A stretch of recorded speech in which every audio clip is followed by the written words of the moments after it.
All right. I think that's 10. All right. So thanks for joining us tonight. My name is Michael. I'm joined with two lovely ladies here. Jana. And I'm Mackenzie.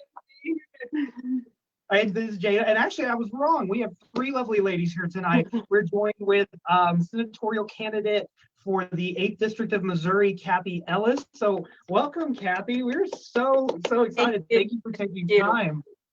I'm Yeah, so glad. so, Except it's congressional candidate. It's not senatorial candidate. So congressional candidate. My bad, I just said it wrong. So congressional thanks for candidate. the update. Okay.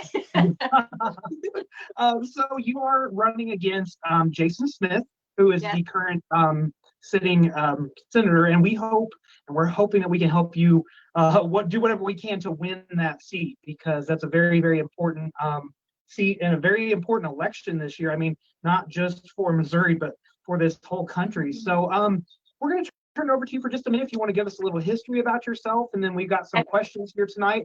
Any of you viewers out on Facebook, thanks for joining us. If you have any questions for Kathy, submit them and we will try and get those in. So Kathy, we're going to turn this over to you. Okay, well, thank you. And I really appreciate being here tonight. I mean, this is such an important issue, and, it speaks directly to the heart of our values and what we want to be as a nation. And so, I have done quite a few things in my career. I started out, I graduated from UMSL in 1977. And I have a degree in administration of justice with a focus on treatment of offenders. I went on and got my master's degree at WashU in social work.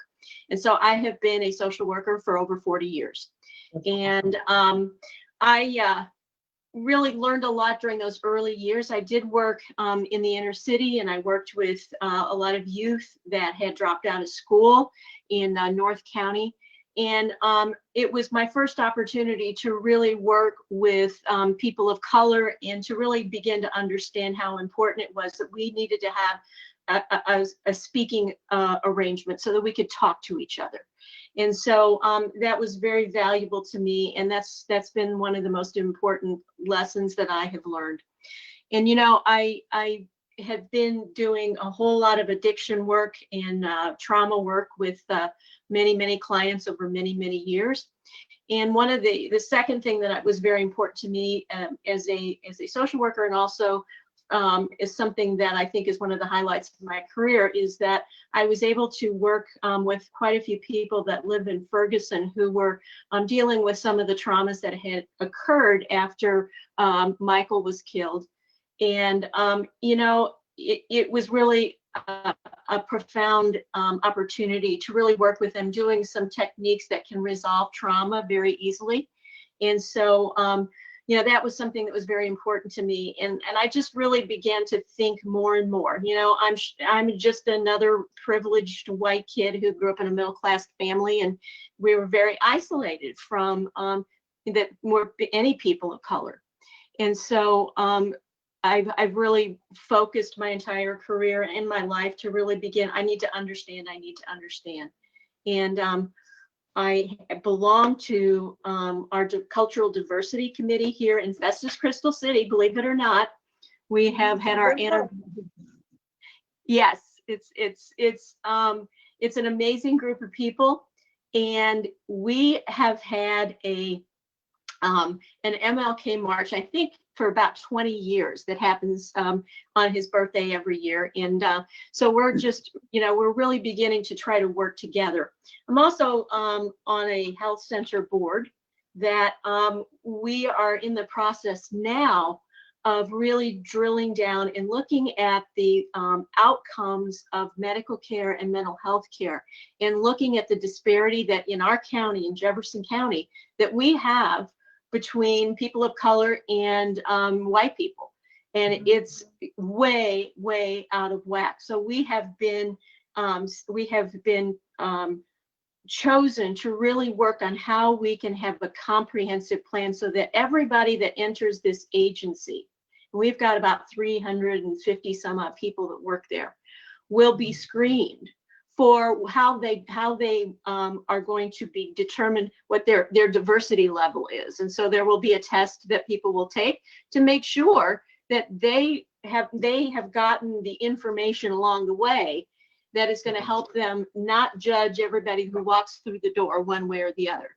And so we're really excited about that. We've got about 24 people who are on the board, and there are a lot of people that are working at the agency, and we are really driven to create a culture that is going to be totally accepting of everyone and get those numbers up so that everybody has the same kind of health care opportunities that everybody else does.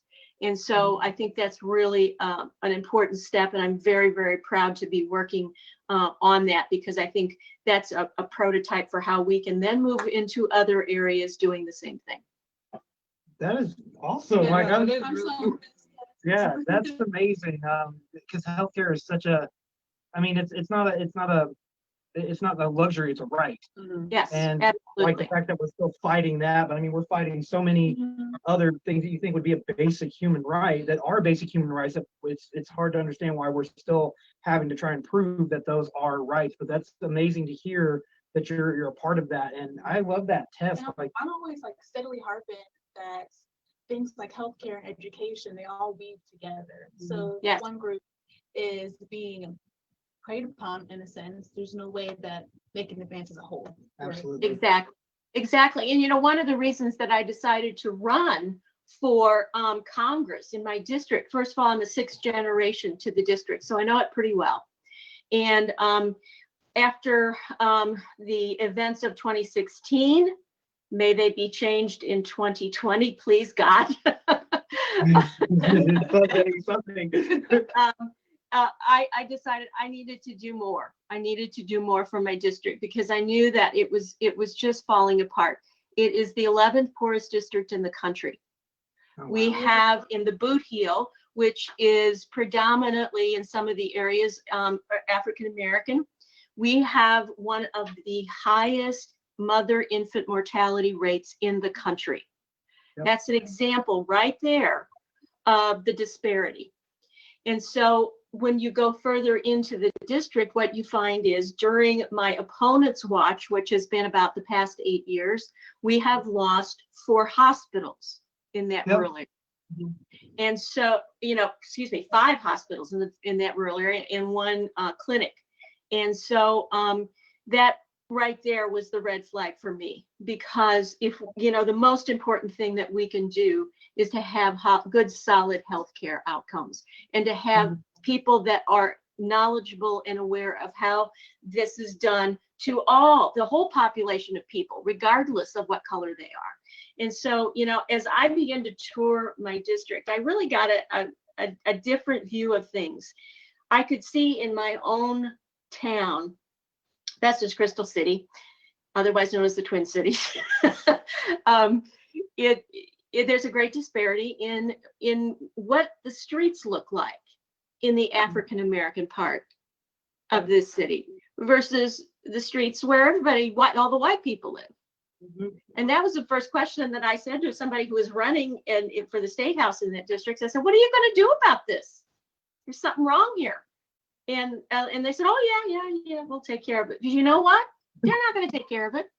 And they're not going to take care of what's going on in the Boot Heel, where there is no real health care. There are no jobs. There's really very little job training for anything, even if people want to leave that area. And so as you go through this, you begin to see those things that you just haven't seen before. And then you really realize how significant that is, and what that is. That's the tip of the iceberg. Yeah. Yeah. And so, no, you're absolutely right. We have discovered, the more that we've tried to do, and sorry if I cut you off there, we discovered that it is a massive iceberg. When you unpack one small portion, it unravels all of this other stuff. And so it gets deeper and deeper. yeah. And so for those of our listeners out there, what exactly is the 8th District of Missouri? So what is the 8th Congressional District? Where is that from and to where? It is a 30-county district that has been extremely gerrymandered over the years. It starts in southern Jefferson County, where I live. So it starts right around Festus. If you follow the Mississippi River down all the way to the bottom of the Boot Heel, that's in my district. And then if you go all the way over to almost to Springfield in Ozark County, that's my district. And then you go back up to Rolla, everything in the middle in that far southeast quadrant is my district. And so it's a huge district. It's diverse in a lot of ways. It has a very strong progressive group that is in the district, and we have, of course, extremely conservative people, and not too much in the middle. But it's a unique district just agriculturally because you know, in the southeastern part, we've got cotton, we got soybeans, and we got rice. Those are the main crops. Flat land. You go on the western side, then you've got cattle and timber, and you know, you got high hills and a lot of rivers. And so very different culturally, but still dealing with a lot of the same issues in different ways. So it really was a huge education for me to you know, travel that district. And I put about 75,000 miles on my car. Wow. And I only got hit by one deer. So I consider that. That's good. Well, hopefully it's just the only one that you get out of. It was right toward the end of the campaign cycle in 2018, and I had to you know, rent a car. Oh, great. What was it in our area, the southeast Missouri, Cape Girardeau area, or where was the? Actually, it was farther north, and I wasn't expecting the deer to come out of the park. Right. We have a really bad urban deer Yes. problem here. It was so bad in Cape Girardeau, where we're hubbed out of, that they debated very heavily on allowing hunting in the city limits with bows and arrows, and it's like just a. Well, then they killed that albino deer, and there was this whole outrage, and they saw that stuff. So, you know, typical Southern Missouri. But well, thank you so much for giving us kind of a background. We drafted up some questions for you that we feel are important to our listeners, and we want to run through them. We've got about 6 of them here, so we're gonna. Sorry, we gotta find typical technology. Were there any questions that came through? No. Okay, cool. So again, ladies and gentlemen, if you're joining us, we're here with congressional candidate Kathy Ellis, and oh, okay. I found this one. Okay, perfect. So okay, so we're gonna jump in. This is Kathy Ellis, a congressional candidate for the 8th District of Missouri. She will be running, and we're gonna hope to help get her elected because we need that change. And she's joining us now. So if you have any questions, feel free to post them in the comments. And again, thank you for joining us. Our first question is, with the most recent shooting of Jacob Blake in Wisconsin, do you support defunding the police? If not, why? And if you do support it, how do you propose we move forward with it? And then just there at the end, it's, what are your thoughts on qualified immunity? Okay. Well, you know, I I think that defunding the police right now is sort of a hot button issue, and I think that that every Republican is trying to throw that on everybody. And Right. but you know, what I support more than anything is the reallocation of resources. And what I mean by that is some things like the demilitarization of the police. You know, we got way off track when they started dumping all of that old, you know, Iraqi war stuff on us, you know, and began to militarize it. And so I see that culture has really changed to militarization, which I think is probably one of the biggest problems that we have when we're looking at what's happening today. And so I'm really opposed to that. I think we need to get that junk out of there. We need to really work with police officers to give them a way that they can be trained away from what they've learned. I think that we need to really focus on the police power ethic that they have and really begin to remind them in as many ways as we possibly can the limits of their power. And I really think that they, you know, I don't think anybody is above the law, and that includes police officers. And when there are events that have been so heart-wrenching to so many people throughout our country, it just becomes so totally unacceptable. We can't stand for it anymore. I think we need to remove the police officers that have repeated incidents against citizens. I think, it's, one time, okay, maybe you made a mistake, we re-educate you, we put you back on the street. 2 times, you're out. I think that, one of the things that I did early on in my career is I worked with police with, trying to, I was the person that managed a halfway house for women of every variety, everything that, from mental health to people who are going into prison, coming out of prison. And so I worked quite a bit with the police department, and they would always send me in first to try to de-escalate if there was a situation that was going on. In when back in the projects, I worked in some of the projects in downtown St. Louis, and it always worked better sending a social worker in without a gun.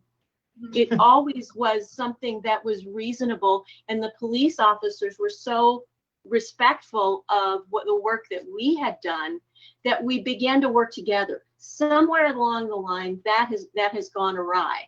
And I think we need to get back to that culture, is that we need people that are going and dealing with drug problems, mental health problems, first and foremost, poverty problems, issues that aren't even thought about when a police officer goes in. And so I think that, to have a well-trained group of social workers who can go in there, de-escalate it, and keep that officer from pulling a gun for any reason, unless there is an absolute threat. So I think that that's a really another very important aspect of how we can reallocate that money that will benefit everyone. I think that police officers need to be evaluated by a citizen panel every year, and they need to be questioned pretty heavily about, where have you done well and where have you failed, and begin to, have them have some responsibility other than us saying you did it. Have them really realize, wait a minute, I did make a mistake here. So I think that, that would be another way that we could, reallocate funds. And I think that a minimum of 2 times per year, police need to be evaluated by a mental health professional to determine if they have PTSD or any kind of other issues that will really impact their judgment. Because one of the things that, I've been working with people that have been traumatized for so many, many years. And what happens in that process is that they go from rational thinking to thinking with what's called the amygdala. And that's our primitive brain that says fight, flee, and freeze.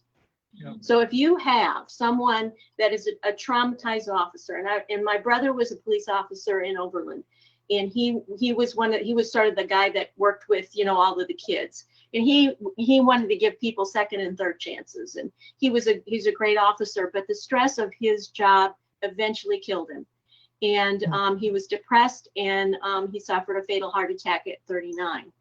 And so what I learned from that was that these police officers also experience trauma, and they need the services to realize when they reach for that gun, that's a reflex. That's not a decision. I have a friend that's working up in the North County area, and she's now working with the police department. And she put a basket out, and she said, when the police officers started to come in for this trauma training experience, she said, I want you to put your guns right here in this basket. And every single one of them reached for the gun. They were responding out of a traumatic experience from whatever has happened in their lives. So if you put 2 traumatized people together, the young man on the street who has to look around because everything that will be happening to him may risk his life, he's going to run reflexively. What's that cop going to do?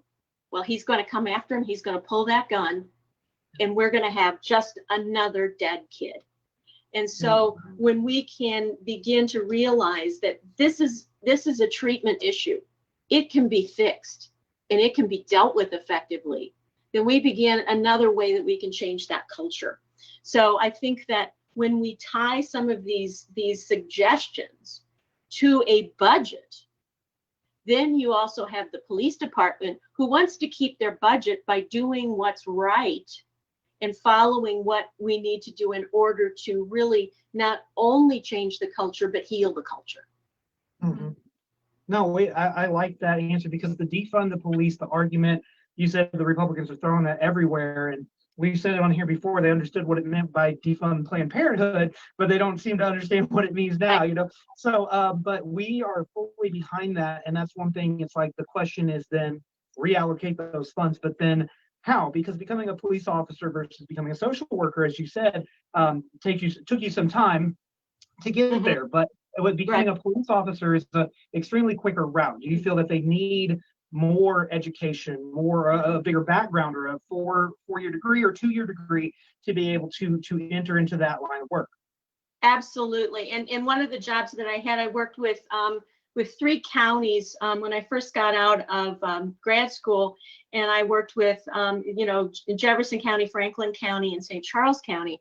And at that point in time, they were in that movement to really, be aware of the different needs of juveniles. You just didn't throw them in jail at that point in time, although we're back to that now.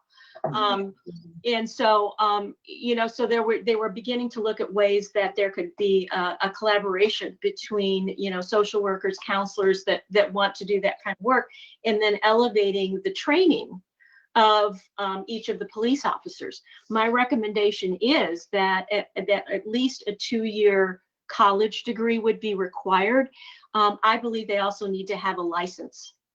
And I know that what I go through trying to had to put my 40 hours every year into my various certifications and licenses. It's a big task, but it's a necessary one because it keeps updating you. It keeps challenging you. And you don't go in as a police officer and do the same things that you did when you were 25, when you're still 55, or at retirement age, because that's old stuff.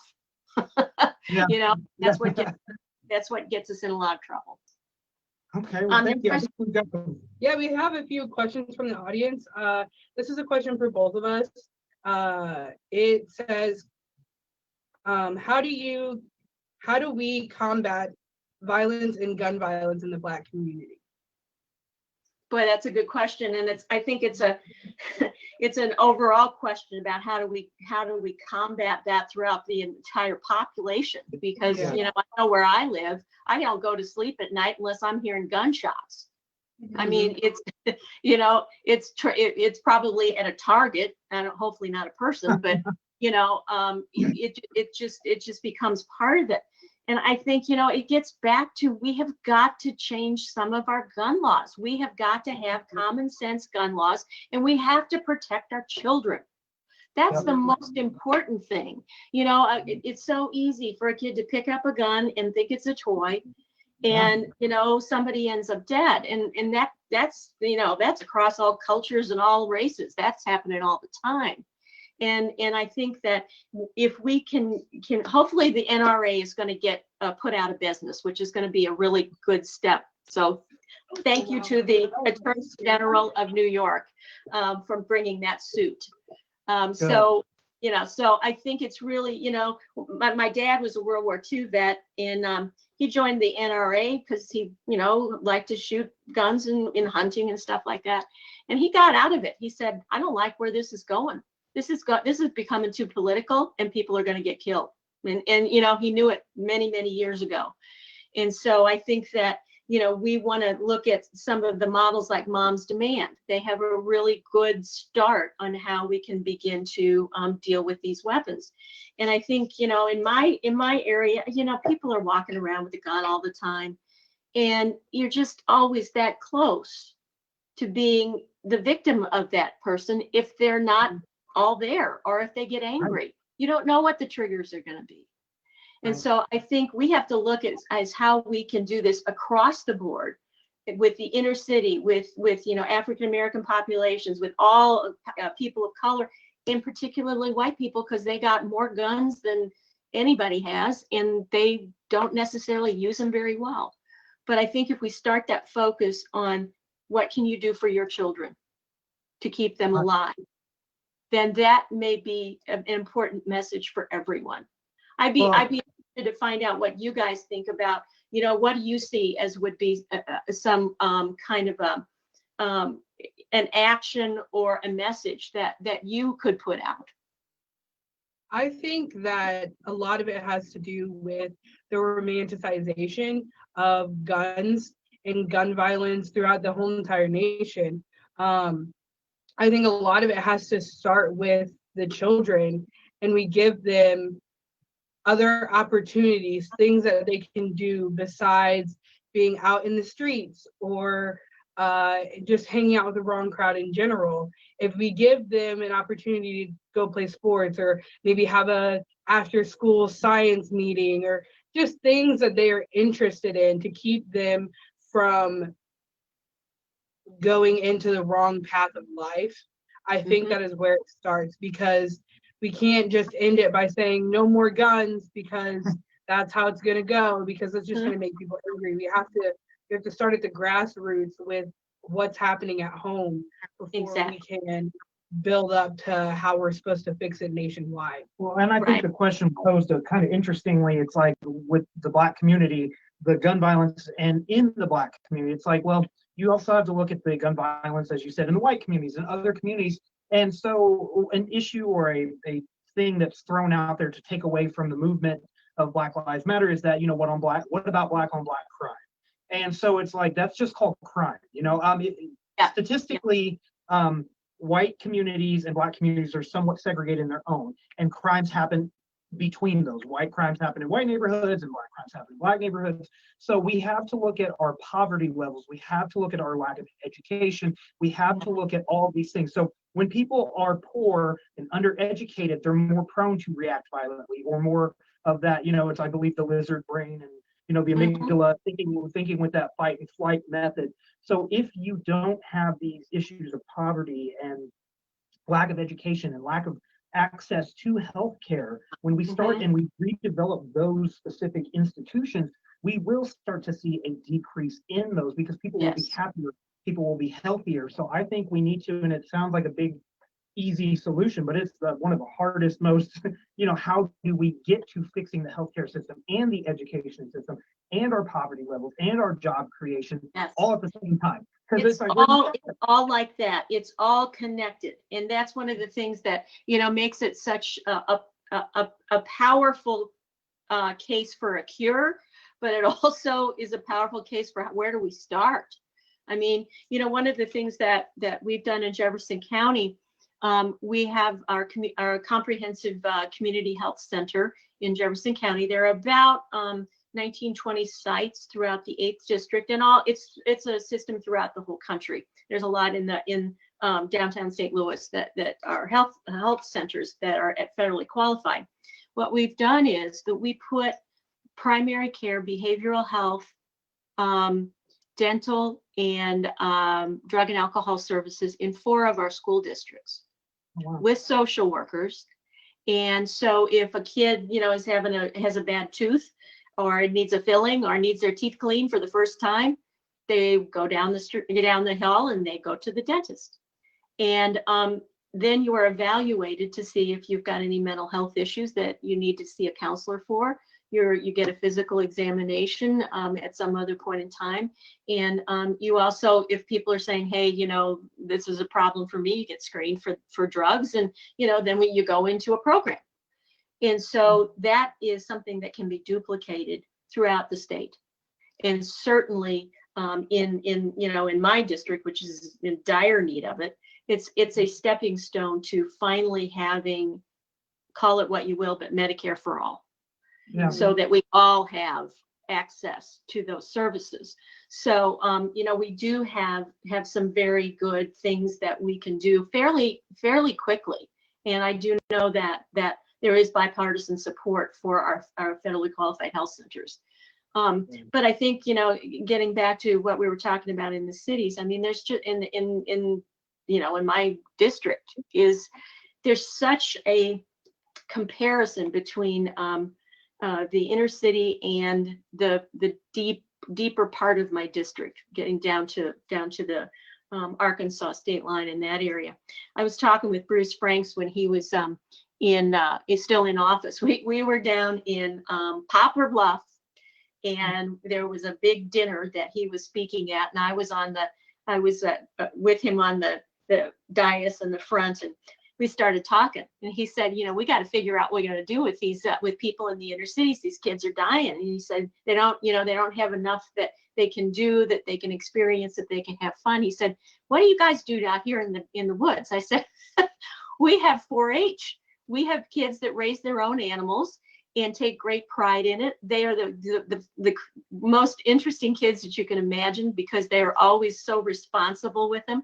And he said, do you think that'd work in an inner city? I said, yeah, if we bring the animals into the inner city and everybody has responsibility for it, and it begins to change that. And so he thought, man, that is a great idea. He said, if you get in and, you know, we need to sit down and talk. And I said, you bet we do, because I think we've got something that might work. And so I still think it. And I think that it's, you know, we've got a lot of innovation out there, and we need to start tapping people's brains. I love it. There's so much. We got so many questions, and so Jada's got one that came in from another listener out there. Again, if you're just joining us, we're the Midwest Council for Civil Rights, and we're so honored to have Kathy Ellis, a congressional candidate for the 8th Missouri District, on with us tonight. So, Jada, there's another question from a viewer. So, what are your stances on improving standards for police use of force policies? For example, Okay, I didn't quite hear that first part of that. she's sorry. quiet. What are your stances on improving standards for police use of force policies? For example, do you believe we should outlaw the chokehold? Should we require body cameras? Yes, and yes, absolutely, unequivocally. I think that, you know, one of the things that I also want to kind of fold that into, you asked about qualified immunity. And in question one, we haven't gotten very far yet. I know. One of the things about qualified immunity, it's a legal doctrine. It is not a law, and it is not part of the Constitution. And what you do when you're a police officer and you have the threat of a suit, you just say, hey, I've got, you know, qualified immunity. And most of the time, judges aren't going to pay too awful much attention to how bad it is that what that person has done to have that lawsuit. But one of the things that I also became aware of is that Congress has the responsibility to either amend this qualified immunity that we have right now, or they can get rid of it altogether. And they are really in a position where whatever the remedy is, they could, you know, take part of it and change it. Because basically it comes down to two questions. And I'm sure you guys know this, but for the people in the audience that don't, did the officer violate a constitutional right is question one. And question two is, did the officer know that those actions that violated a clearly established right? Mm-hmm. And so that, you know, that goes to the Fourth Amendment. But in 2009, the Supreme Court said, you don't need to pay attention to that first question. Which that's, as a congressional candidate, I would say that's the First Amendment that needs to come in immediately before we begin to figure out how we can dissolve this if necessary, or how we can begin to make it so that it's not so obviously weighed on, you know, on the side of the police officers. So I think that we have the opportunity now, if we can get the Senate Democrat, if we can keep the Congress, and if we can get the president in as a Democrat, we have a good chance of beginning to do this in a way that makes sense and can really protect people, and you know, they can buy malpractice insurance like I do. Yeah, exactly. Exactly. And part of that, we were talking, it was like, we would like to see the, you know, when mistakes are made like that, those gross consequences are taken out of their pensions, or something that instead of the taxpayers having to foot the bill for all of that, because it's, you know, it's not a slap on the wrist to them at all. And so I like how you have that, you talked about the 2 strikes and you're out, you know, that's because a lot of times they will get multiple strikes, and then when they leave or retire or quit or get fired, they just move to another department somewhere else and continue that spree of just, you know, doing the same thing for 25 years. Without consequences, how can we hold anyone accountable for their actions, you know? Right. And you know, no one is above the law. I know that it's really popular right now in certain circles to just do whatever you want to do, particularly like on the federal level. And, you know, so, you know, hey, that's not how a democracy works.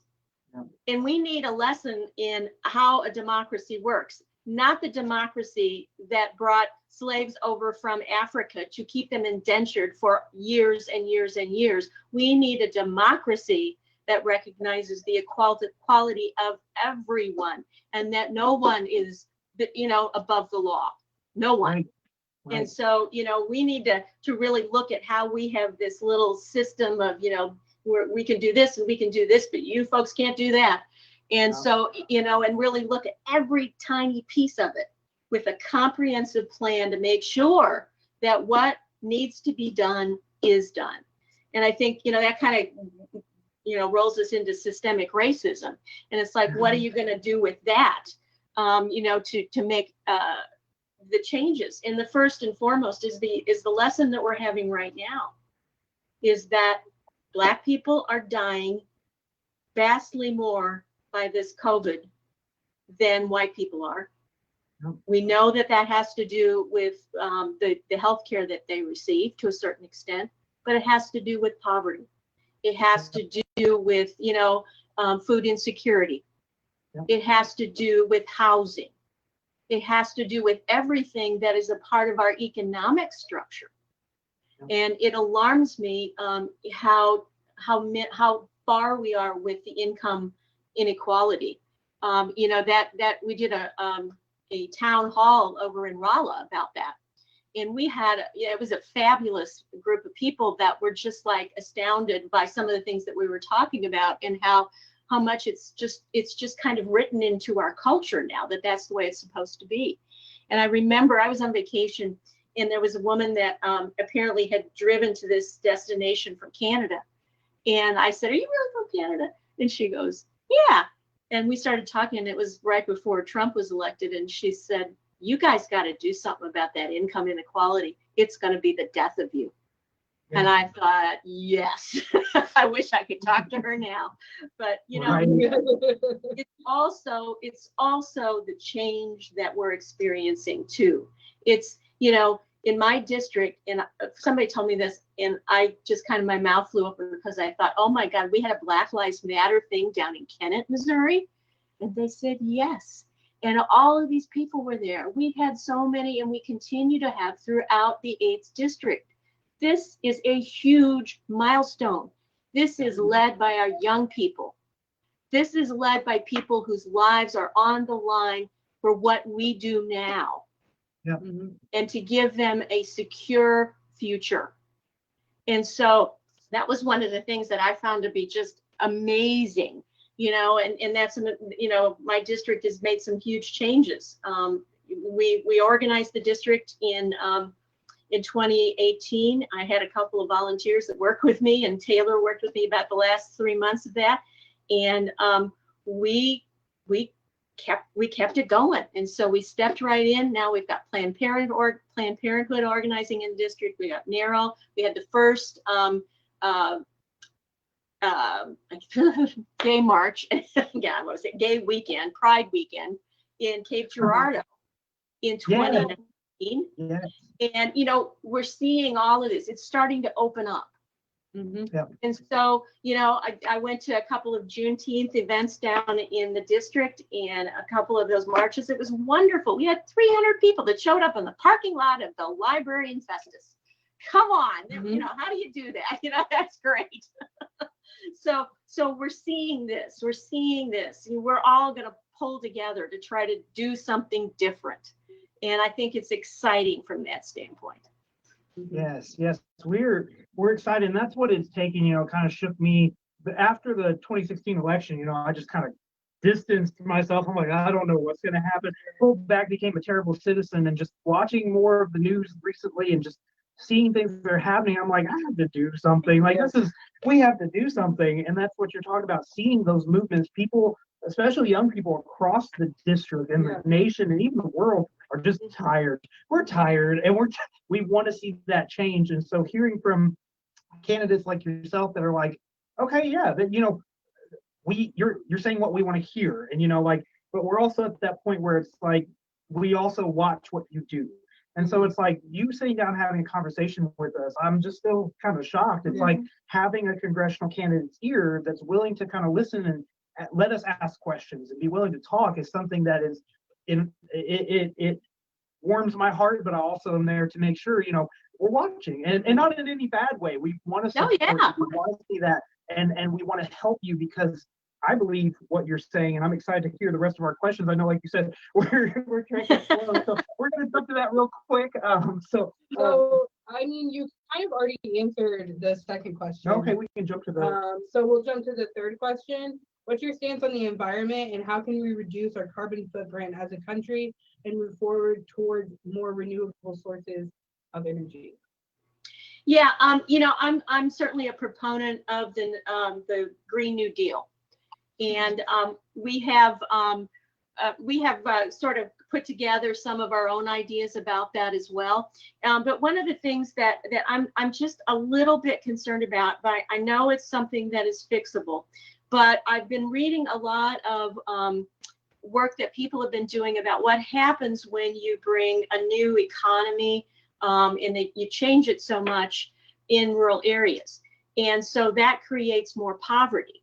And I kind of laughed because there was a rather old document that somebody had been written. Well, all we have to do is we need to buy, electric cars and we need to, all this kind of stuff. And I'm like, okay, like how many people are to go buy a nice little electric car in Kennett, Missouri? Probably not too many.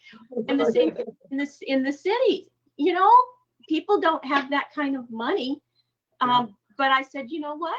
It's fixable. We'll just give them a stipend. We'll give them some resources to, here's your X amount of money that you can update your washing machine. You can update your, and so it unfortunately, I think money can be a solution to a lot of things. Yeah. And so, if that's part of the package of innovation and, clean energy and all of the things that we know, keeping our carbon footprint, tiny. There are a lot of things that we can do to help people to get to that point and then accomplish that goal. So I'm a big proponent of that, and I just really I think we are so bullheaded as a global entity that we don't think it's going to happen, and it's happening. I've seen it in my district. Oh my gosh. Where did the snow go from when we were kids? I mean, like you just look at the climate and they're like, oh, it's El Nino. No, this has been like, we're not stupid. And then people, I think part of what has happened, sorry to cut in there, but part of what has happened is this narrative of disbelieving our experts. Like we no longer trust the scientists because we don't like what they have to say. Right. And so dismissing, well, he disagrees with our president. Yeah, like, and so I think it stems back to the education. It stems back to the poverty, like you said. I mean, when I look at our U.S. federal budget, I believe over half of it is spent on military and military contractors. And I mean, you get into real dicey territory if you say anything about taking any funding from the military, they immediately think you're anti-soldier and anything. It's like, I'm a military brat, Right. And I support being able to defend our country, but being aggressive with our country is not what I want. So I would love my tax dollars to work for me. And for a long time, we're not taught where that goes or what it's used for, how it's used. And so I think, with the new Green New Deal, I get them mixed around. But with that, it's the allocation of funds, like you said earlier on, and money can be the solution. I mean, I was in such shock when the government was all of a sudden like, hey, here's a stimulus check to help you all try and stay alive. Granted, it was nothing compared to what other countries got, but the fact that they were able to find that. That, So, I think we need to do a lot of canceling of tax breaks that the wealthy get and corporations get, because you know what? They're in no way paying what they need to be paying. That's the bottom line. And so there's an excellent source of funding right there, and it can be done immediately. And I think that, there's so many things that we don't even know about, on the federal level, on the state level, where there's money, you just don't hear about it. And then all of a sudden they have some big, huge deal that they got to use money for, and poof, there it is. And Yeah. I think that, we need to have a simple enough information, flow of information from what the financial state of our country is, so that everybody can kind of understand it. We've got this amount of money sitting here. This is what it's used for, and this is what is our backup, so that we know exactly, just like, you have to work with your own budget, what we can spend and where we can spend it, and where it's being badly used, which I think is a lot of the case. I think the transparency of the federal government, what they do with the money, is so not transparent that it clogs up a lot of stuff. We're going to jump to another question here, ladies and gentlemen. If you guys have some questions for Kathy Ellis, congressional candidate for the 8th District of Missouri, drop them in the comments below. Again, thank you for joining us tonight. So what's our next question? So next question from the viewer, and this question is for Kathy. What are your thoughts on formerly incarcerated folks being able to vote? They paid their time. Why can't they vote? I think that's a great question. I don't know why they can't vote. I think they should. Mhm. If they've done their time, I think that they need to be able to exercise the rights of any citizen. Now, the problem is, we have a problem with voting. Yeah. We have a problem. I think that there's going to be more than anybody wants to say that's going to be happening. I think that we're going to have a lot of long lines, and I think that we're going to have a lot of intervention from outside sources. And so I think that, the more people that we can get to vote, the better off we're going to be. And I think that, if you've done your time, you need to be able to exercise your rights as a citizen. Well, I learned the interesting fact that the United States makes up 5% of the world's population, but we make up 25% of the global incarcerated population. We have 25% of the world's prison population. And I mean, that's problematic. And then if you are in the system or whatever, you can no longer vote. I mean, that wipes out a huge proportion. And that's you can't represent, you cannot be represented. You're paying your taxes when you come out and get a job, if you're able to find a job. You're paying taxes. Yeah. I mean, it is. Yeah, and it's not tinfoil hat wearing, it's you literally say it yourself. I mean, if you look into where voting machines come from, private companies and things like that, I mean, it is so disgusting. And I mean, the rampant hatred on now all of a sudden the U.S. postal system now, they trust the postal system to mail us checks. They trust them to do all this different stuff. But now all of a sudden we can't mail ballots in. I mean, you can't tell me that there's not something being done to alter and try and manipulate our elections, because people are tired. People nationwide are tired of the way things have been, and this is the way to do it, is to vote. So what's one of our next questions? We're going to try and move along here. So I also wanted to let you guys know that if we can't answer your question today, they will be answering, Kathy Ellis and her people will be answering questions tomorrow, the ones that are on the line. So how often people go to Washington, D.C. with the best of intentions, but fall victim to playing the game to make it. What sets you apart from other politicians? Well, I don't like the word politician. I think it's got a very negative connotation. I would prefer to spend my time as a public servant. And, that's one of the things that's a very important value for me, because I think we have to lead from the rear. And what I mean by that is we need to make sure that we are responding to the needs of our constituents. I could have an idea that's a great idea, but it may not be what people in Howell County in my district want. I may have a great idea for another part of that district, and somebody may have a better one. And, I'm very focused on having a committee of citizens in every county of my district, so that they can act as my advisory board about what I'm doing right and what I'm doing wrong and what they would prefer I did instead of what I was doing. And so I think that's the only way that we can really have a voice as citizens with our lawmakers to make sure that, hey, we need a hospital down here. What are you doing? What are the steps that you're doing? And I'm also always very open to innovative ideas that people have. I don't know it all. I don't begin to know it all. I know some things. and other people know some things. And those that when we start talking together, we can create very powerful change in our communities and in our country. And so, you know, I really see myself more as a public servant because I don't want to stay there for the rest of my life. I mean, I am in my 60s now, and I would like a retirement, but I want to go to Congress because I know that the way it stands right now, my district will literally be a dead district. Yeah. People are dying in droves. I mean, it's unbelievable, the opioid crisis. Of course, we know about that, but we also have a lot of farmers that are committing suicide because they don't have any funding to take care of their health care, even if they could leave, and they don't want to lose their property. They don't want to lose their small farms, and we don't want to lose those farms. We want people, if they want to stay in a little town and raise their kids, we want to have jobs there. We want to have good education, and we want to have health care available to them and grow that little town again. It could be much better than it's ever been. And you can stay there and have your family stay together. So if we can create a module where we can keep families together, wherever it is in our country, you know, that's so important. So I want to go and do a job.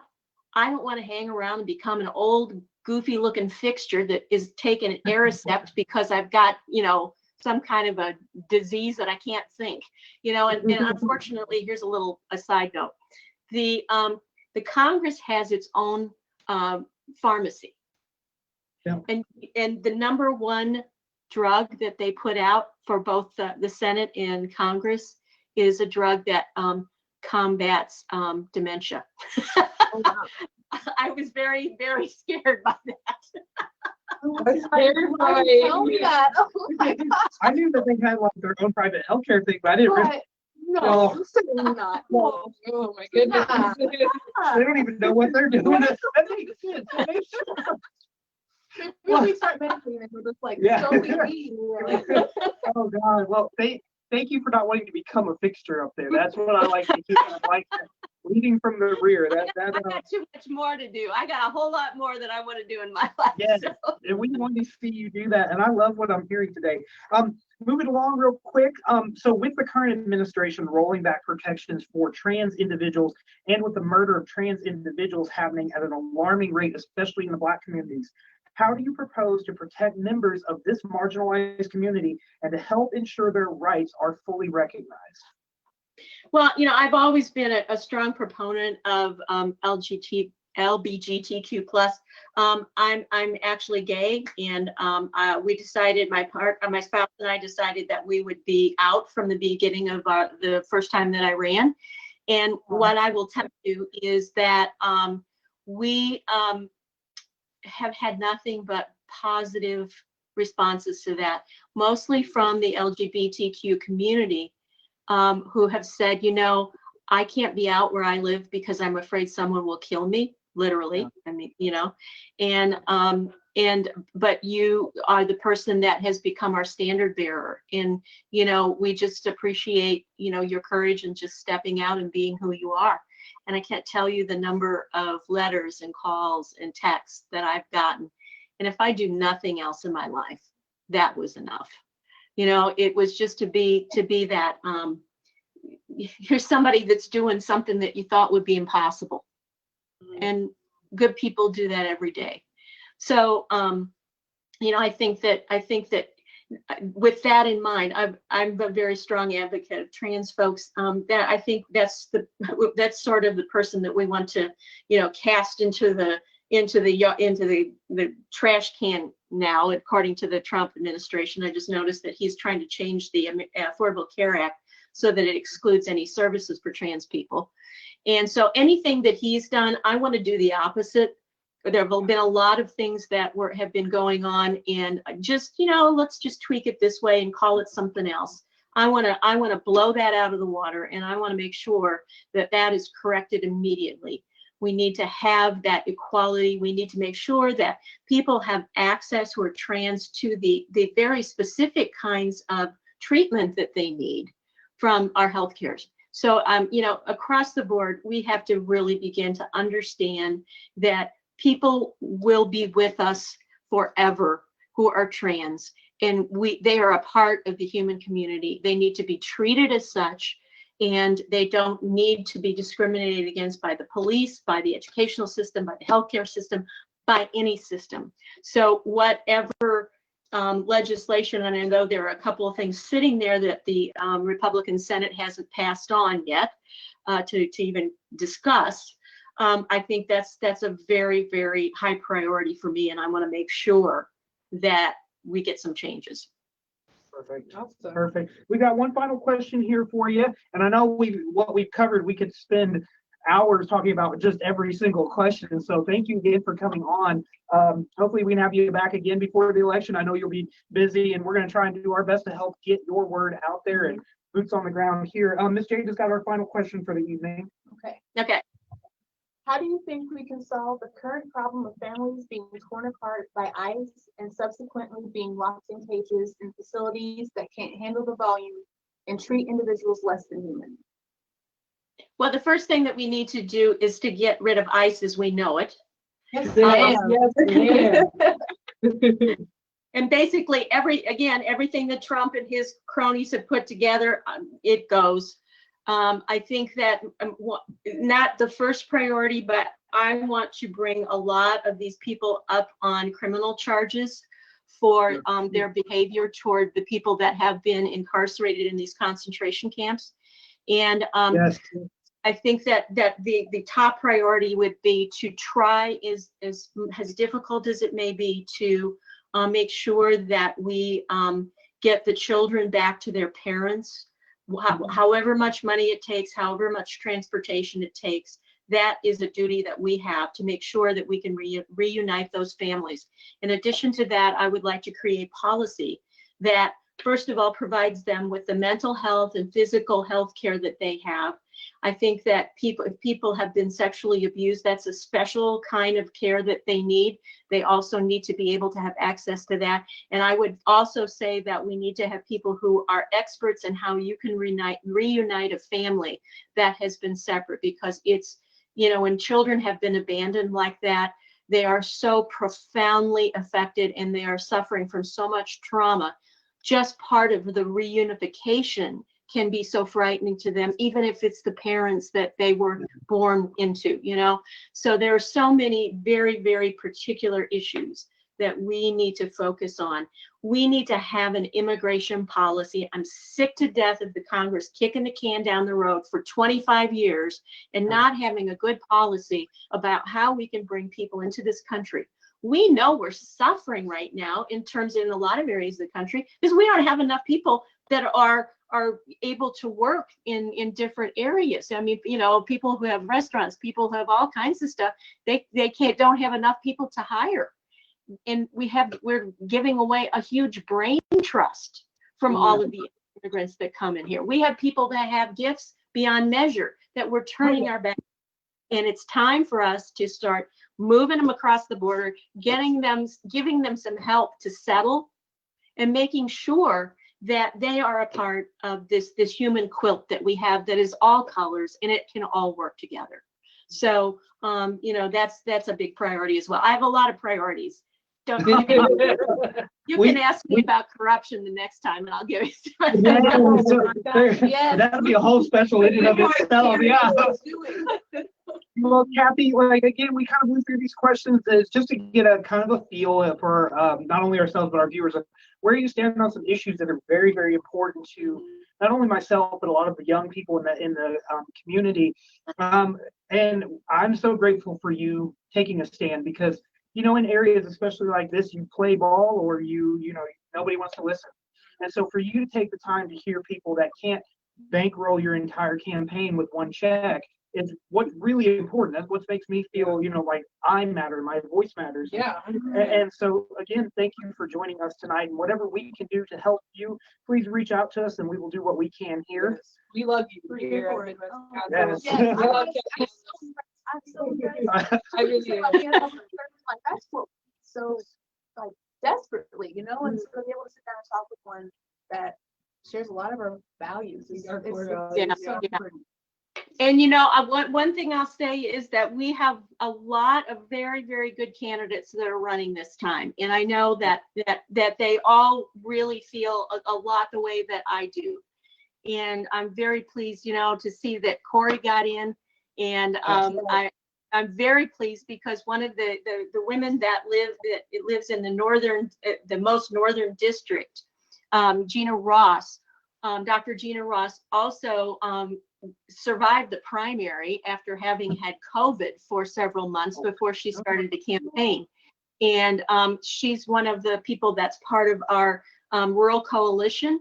And we're there, supporting her as she made this last effort to win that primary. So we're very, very happy that she got in, and we're hoping that we could get a whole lot of new people in because we need new people quickly. So I just appreciate your invitation so much. I've really enjoyed this. I really like that, it's kind of loose and, you just throw things in and stuff like that. That's fun, and I just love to see how many people are engaged in really wanting change. And so thank you. I will come back whenever you ask. Oh, thank you. We love We'd you. like to have you back. Yes. Yes. Well, thank you so much. And thanks everybody for joining us. If we didn't get to your questions today, Kathy's going to take some time and answer them, I believe Taylor said tomorrow. Yes. So yeah, again, this is Kathy Ellis. She's running for the congressional seat in the Missouri 8th District. Worded that funny. So go out and vote on November, is it the 3rd? Yep, 3rd? Yeah, November 3rd. November 3rd. And give us your support. So thank you again, Kathy. We'll see y'all later. Have a good Bye. evening. You Bye-bye. too. Thank you.